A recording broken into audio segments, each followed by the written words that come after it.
This is CBN NewsWatch. Thank you so much for joining us for CBN NewsWatch. I'm Ephraim Graham. Today is Friday, the first day of August.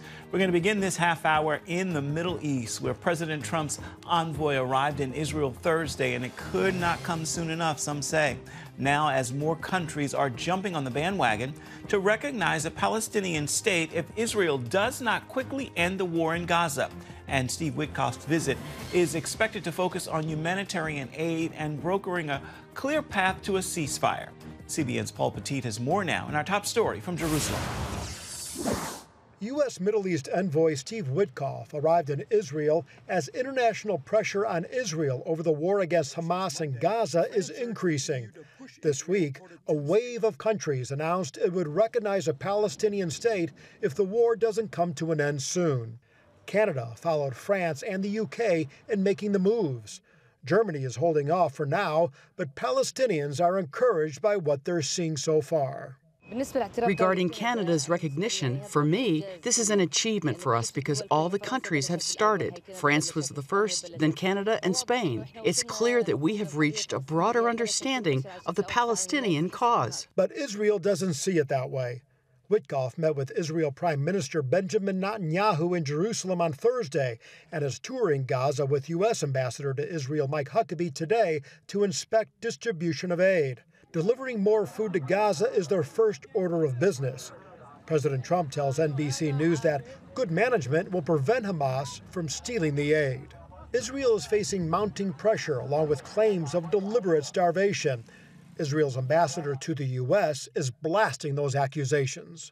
In the month of June, 2,134 trucks were sent into Gaza. Only 260 arrived at their destination.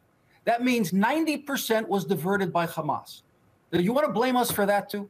I mean, for crying out loud, you want to blame us for conducting a war while we're providing as much humanitarian aid as possible. Hamas is using this propaganda to score points in the international community, and like a social contagion, everybody is picking this up. Case in point, the New York Times finally admitted the photo of an emaciated child in their front page article on Gaza starvation last Friday actually had a pre-existing medical condition. Even a former Times opinion editor called it, quote, a remarkable deception. But many believe the global headlines demonized Israel. Trump posted that the fastest way to end the humanitarian crisis in Gaza is for Hamas to surrender and release the hostages. Mr. Witkoff, you're landing now in Israel. Make this visit history. Relatives of Israeli hostages took to the streets of Jerusalem Thursday. They're depending on Trump, Witkoff, and Netanyahu to make something happen. Please end this nightmare for all the Israeli people. This is the most Jewish thing to do. This is the most Christian thing to do. This is the only correct thing to do. This group has been in staunch opposition to the way Netanyahu has handled the war in Gaza. But now that more countries are joining the UK and France in recognizing a Palestinian state, it's forcing them to rethink their position, understanding that it creates a very slippery and dangerous slope. This is my fear, that this is rewarding them while they are still hostages. As for Palestine statehood, outspoken Hamas critic and son of its co-founder summed it up by saying, October 7 didn't happen because Palestinians were denied a state. It happened because they were given one. When you're declaring a Palestinian state while there are still hostages in Gaza, you are saying to all the terror organizations in the world, do you want to have an independent state? Go ahead, enter to a sovereign country, abduct, kill, slaughtered people, burn babies, rape women, and then the entire world will be with you and will declare your new nation. Is this the world we want to live in? In Jerusalem, Paul Petit, CBN News. I want to continue our coverage now with our Middle East Bureau Chief Chris Mitchell joining us from Jerusalem. So, Chris, what is the response in the Israeli government to this international push for a Palestinian state? Well, Ephraim, Israel's foreign ministry says it's a reward for Hamas, and it harms the efforts to achieve a ceasefire in Gaza and an ability to free the hostages. Netanyahu, Prime Minister Israeli Netanyahu, he argues the push for a Palestinian state not only rewards Hamas's monstrous terrorism, but in regards to the UK, he warned that a jihadist state on Israel's border today would threaten Britain tomorrow. And Hamas, on the other hand, is applauding these nations. And the questions we've asked before is, who do you want applauding your decision, Israel, Hamas? And one question, Ephraim, many people are asking, how did things get to this place? Which is really simple. Hamas is stealing much of the food and aid coming into Gaza. They create a humanitarian crisis, blame Israel, then use the international media to tell their story.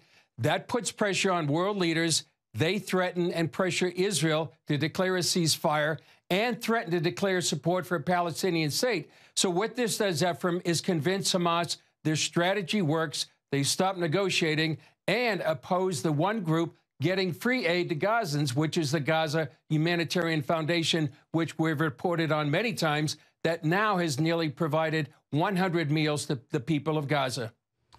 The Israeli public is divided politically. Are they united against a Palestinian state? Well, the Knesset voted overwhelmingly to reject a Palestinian state, and polls indicate a majority of Israelis don't want a Palestinian state. Earlier today, I talked with Itamar Marcus of the Palestinian Media Watch, and he says that world leaders like Canadian Prime Minister Mark Carney, they say a Palestinian state cannot include Hamas and that the Palestinian Authority needs to be reformed. But Marcus says the reality on the ground is different. And after a quarter of a century of reporting on this, he says that 7 times this year, different Palestinian leaders has said, and this is a quote, Allah count the Jews one by one, kill them all one by one, and don't leave even one. They also say Jews are like Satan in human form. And so Marcus says that the PA, as it stands right now, is much like Hamas. And he says you're forgetting and ignoring what's happening on the ground if you're calling for a Palestinian state, even one without Hamas.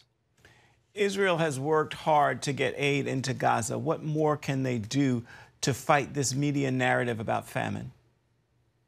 Well, one thing they can do, Ephraim, is just keep fighting to get the truth out. We were talking yesterday to Gil Huffman. He's the director of HonestReporting.com. He says there's a military battlefield, but there's also a media battlefield. And while a military war may end pretty soon, the media war will continue. So really, right now, it's not a matter of lack of aid going into Gaza. And some people are comparing the aid going in now to the Berlin airlift in 1948 and 49. Now nearly 2 million pounds of aid have gone in since October 7th to its enemy, and hundreds of trucks are ready to go in. But so the question is the narrative, and who do you believe? And people will be deciding if Israel is an international pariah or did it save the world from a fundamentalist nuclear bomb. And it really is a matter, and Huffman says people need to get out there in their own social media space to tell the truth. Real quickly, before we let you go, what can we expect today on Jerusalem Dateline? Well, Ephraim, updates on the latest developments. We have analysis with Jonathan Tolman from the Jewish News Syndicate. Also a conversation with Raj Nir about the massacres in Druze, and a story here in Jerusalem about an Iranian carpet merchant who wants to go back to his homeland. They're in Iran. All right, our CBN News Middle East Bureau Chief Chris Mitchell, thank you again for your insights. Look forward to hearing from you come next week. Have a great weekend. I want to remind you at home, you can see the latest Jerusalem Dateline at 8 p.m. Eastern on the CBN News Channel. You can also watch it on the CBN News app, or you can find it on YouTube. Back here at home, President Donald Trump is shining the spotlight on America's kids and fitness. Yesterday, he signed an executive order that would, among other things, bring back the presidential fitness test in public schools. CBN's Jenna Browder has the story now. She reports from Washington.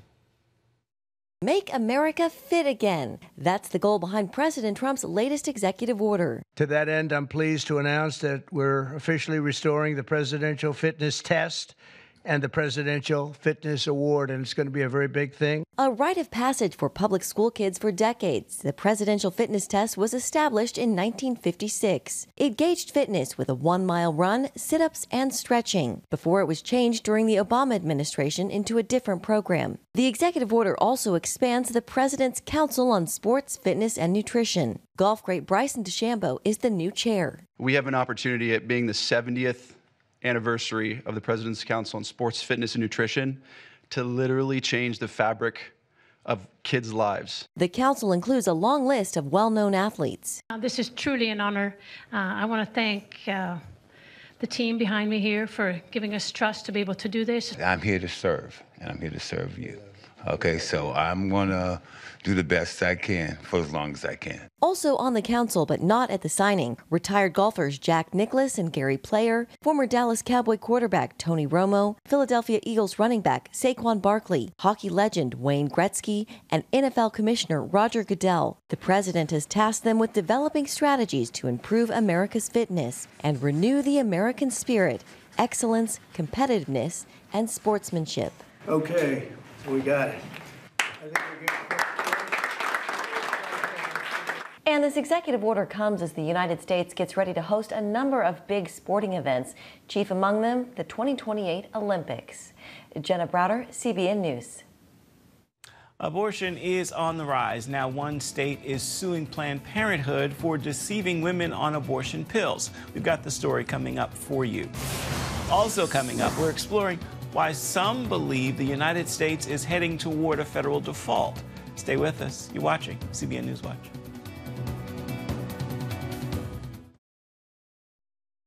Has increased since the 2022 Supreme Court decision allowing states to regulate the procedure. The rise is largely due to widespread use of the abortion pill.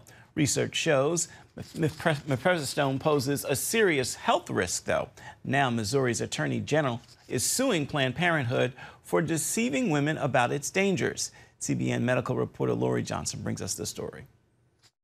Attorney General Andrew Bailey argues that claims the abortion drug is safer than other medications are untrue and wants millions from the National Planned Parenthood Federation of America for violating his state's Merchandising Practices Act. Planned Parenthood has said things like mifepristone is as safe as Tylenol, when we know based on clinical studies that's simply not true. Somewhere between 5 to 10% of women who take mifepristone end up needing additional health care. The suit seeks damages for women in his state who took the pill. They owe every woman in the state of Missouri who they've issued this drug to under these false pretenses $1,000, and we're asking for $1.8 million in restitution to the state of Missouri for the damage they've done to our state healthcare system through increased emergency room visits. Pro-life organizations applaud the move. So really, when he's going to the national Planned Parenthood, whatever the decision will affect Planned Parenthoods all over the country. And that is appropriate, and that was the right thing to do. An Ethics and Public Policy Center study from earlier this year shows the rate of serious health risk from the drug is 22 times greater than the numbers reflected on the drug's FDA-approved label. We're finding that emergency rooms are filling up all over the country. The women are told, if you have to go to the ER, lie to them and tell them you're having a miscarriage. Health and Human Services Secretary Robert F. Kennedy Jr. called for a fresh FDA review of the drug. I have no preconceived plans to make any changes to the mifepristone policies. We're going to continue to look at the data. Meanwhile, a group of faith leaders delivered a letter to President Trump calling on him to stop the widespread distribution of mifepristone. Here's what's happened. Most people don't realize this. Since the Dobbs decision, we have seen abortion rates increase in this country. The letter also seeks required in-person doctor visits for patients requesting mifepristone, and that the Justice Department enforce the Comstock Act to stop the mailing of the pills to states banning abortion. Those laws are being essentially nullified by the Trump administration's Department of Justice and the FDA that are allowing these abortion pills. Estimates of 8,000 a month are being sent into these pro-life states. The letter was signed by Baptist leaders from 22 states. Lori Johnson, CBN News. The United States faces many threats. One of the most serious yet least talked about is the huge federal debt. Some believe the U.S. is headed toward default someday because Washington seems unable to stop spending. Dear Hurt is on this story. Think of the U.S. economy as a person who looks healthy, but on the inside is carrying a serious disease that could kill them. Treasury Secretary Scott Bessent puts it this way. Our fiscal situation is a 350-pound, 2-pack-a-day smoker on the ICU table. The federal debt is at $37 trillion and climbing. That's over $300,000 per taxpayer. The U.S. now spends more on interest than on national defense, almost $1 trillion.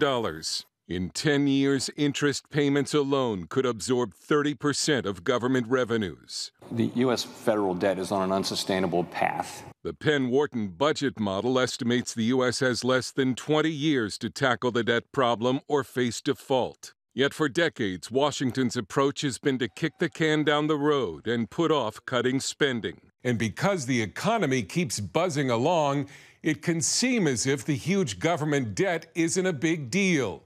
But some warn that a reckoning is coming, and it could be bad. Chris Edwards is an economist at the Cato Institute. It's an extremely serious and dangerous situation we're in right now. The federal government has already borrowed $30 trillion, and if the government does nothing over the next few years, the accountants in Washington think that the $30 trillion will rise to $50 trillion. While the White House claims the recently passed One Big Beautiful Bill will reduce the debt, the Tax Foundation says Trump's spending package will add up to $3 trillion to the debt over the next decade. Daniel Bunn is president and CEO. There's still a significant hit to the deficit and long-term debt, and that's something that I think lawmakers could have made better choices to have this be more fiscally sustainable. The impact of the huge federal debt has been minimized because the world keeps financing it by buying U.S. Treasury notes. And that's why some, like Big Short investor Steven Eisman, call the federal debt a non-issue. If there was a real alternative to Treasuries, then all of this stuff about the deficit is something that I would pay attention to. But as long as there's no alternative, there's nothing to talk about. The largest holders of U.S. Treasuries are Japan and China. Should China, in a future conflict with the U.S., dump its treasuries, the dollar would be worth less and inflation would spike.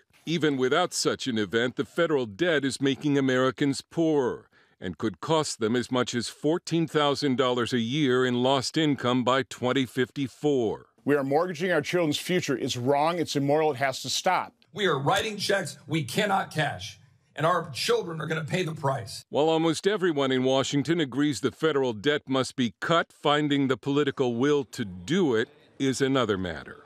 Dale Hurd, CBN News. Dallas Jenkins is bringing back his very first film to celebrate its 15-year anniversary. And Tyler Perry and Devon Franklin are bringing a modern-day telling of Ruth and Boaz's story to Netflix. These stories and more are making headlines in the world of entertainment. At number 4. Hey there, I'm Dallas Jenkins, and you might know me as the creator of The Chosen, but 15 years ago, I made a movie that my kids tell me is still the best movie that I've made. And in celebration, Jenkins' What If returns to theaters August 5th and 7th. What's going on? No. Kidding me, it's a brand new car. Who are you? I'm an angel sent here to help you straighten out your life. Okay. Close your eyes, count backwards from 100. No. Fine. All right, well, have it your way. Mommy, Daddy's crawling on the floor. Kevin, I guess let's take a stroll down memory lane. Take me back to the set of What If. What do you remember most? I read the script on the airplane, and I was moved by it. I was laughing with it, and I got back home after I landed, and I said, hey, who's playing Pastor Ben in this movie? And he said, well, I got this actor, that actor, and I stopped and no, I'm playing it. At number 3.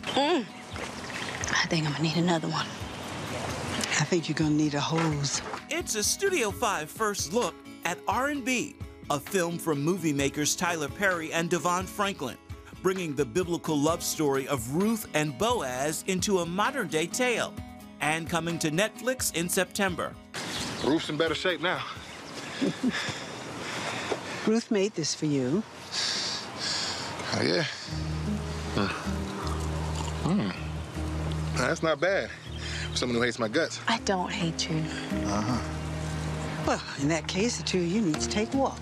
I don't think that'll be appropriate, given he's my boss, you know? He's not your boss today. At number 2. You have no idea how good God has been. NFL Hall of Famer and University of Colorado coach Deion Sanders is counting his blessings and sharing news of his fight with bladder cancer. His doctors say the 57-year-old is now cancer-free. Sanders is telling everyone about his journey and why it is important to get a checkup. And it was so wonderful seeing the team yesterday. My God, it was so darn wonderful. Deion Sanders is filled with relief and gratitude. Back on Colorado's campus following his cancer battle. God is so good, you have no idea. At number 1. Okay, let's go. Punch it. The bad guys know if you want to go good, you got to go big. Our favorite felons are back at the box office Friday in Bad Guys 2. And going good is still at the center. Well, why don't you call some more people to barge in and help? Ooh. Hey! As everyone knows from the first Bad Guys, pulling off the perfect job requires an impeccable plan. And for the Bad Guys too, it's all about an even bigger and more impossible mission. One of the themes that plays out is this idea of hope. Yeah. Can you speak to that and why you thought that was so important? Yeah, it was important because, like, Wolf is that character who is really torn by what's happening to him. He's like, he made a big life change, stepped out of his comfort zone to become a good guy, realizes it's much worse than he thought it would be. It's really not fun. Nobody wants him. And Wolf deep down just wants to belong. He just wants to be accepted by everybody. Obviously, tons of things happen in the movie, in the story, but like for him, it's all about like hoping that, you know, never losing your optimism and always think having an optimistic, positive outwards on what's gonna. You don't have to be a ridiculously handsome and smooth-talking wolf, but it's not bad to know that you're only as good as your crew. Okay, guys, it's showtime. And your Friday Faithful is coming up next. Stay with us.